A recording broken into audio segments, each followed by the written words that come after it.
Is the member for Calaire's motion seconded? I rise to second the motion moved by the member for Calare. This proposal goes to the heart of what millions of Australians are feeling right now.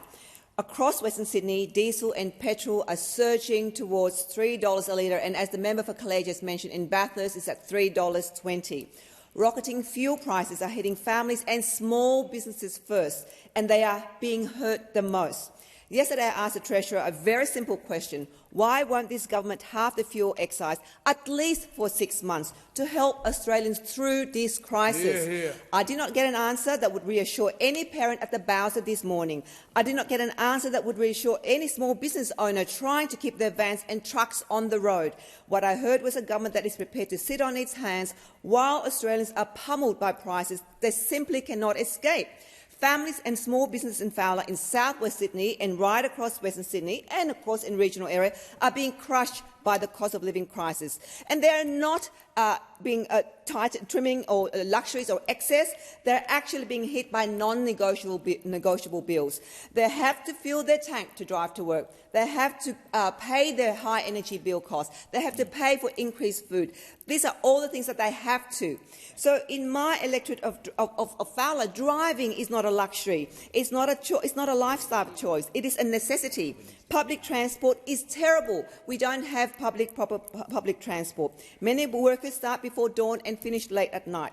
They are frontline workers, they are aged care workers, warehouse workers, truckies, cleaners, delivery drivers, tradies. They keep the country running and simply cannot work from home. They cannot drive less. Every time fuel jumps 10 to 20 cents, it is a direct pay cut for them. And while this is happening, the Commonwealth Government is doing very well, thank you. On every litre of petrol and diesel, more than 50 cents goes straight to Canberra, plus the GST as well. Last year alone, the government raked in around $27 million in fuel excise. Surely a 6 months halving of the fuel excise that cost the government approximately $5.6 billion when the Morrison government did it in 2022 is not an impossible ask at the back of such a profit. That is why I have been calling consistently for a temporary halving of the fuel excise. It is one of the simplest, fastest levers the Commonwealth can pull. It is deflationary while it is in place because it brings down one of the key prices feeding into everything else. It does not require an application form. It does not require a means test. It does not carve Australians into winners and losers. It helps everyone who has to fill a tank: workers, families, small businesses, regional communities. This is not a boutique program for one sector. This is a relief for the majority of working Australians.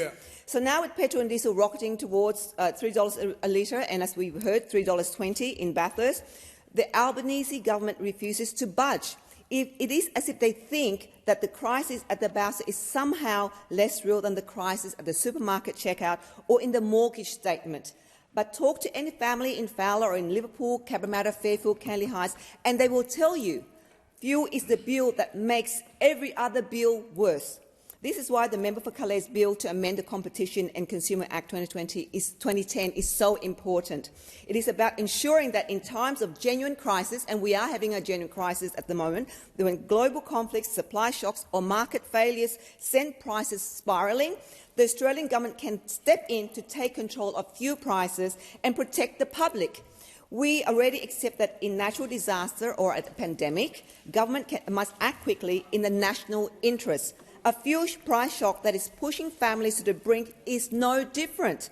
Taking control in a crisis does not mean micromanaging every servo every day. It means having clear powers and clear triggers so that when prices are exploding like they are now, when they are barrelling towards $3 and beyond, government can intervene to cap the damage, prevent gouging and back temporary tax relief like a fuel excise cut. It means recognising that fuel is not a luxury. It is the backbone of how our economy moves, how our people get to work and how our supply chains function. For this reason, I strongly support the member for Calare's motion to suspend the standing order so that this bill to amend the Competition and Consumer Act 2010 can be debated and voted on today. Australians cannot wait. Families in Fowler and across Western Sydney cannot wait. The time for reviews and excuses is over. The time for action, real immediate action, is now. I second the motion.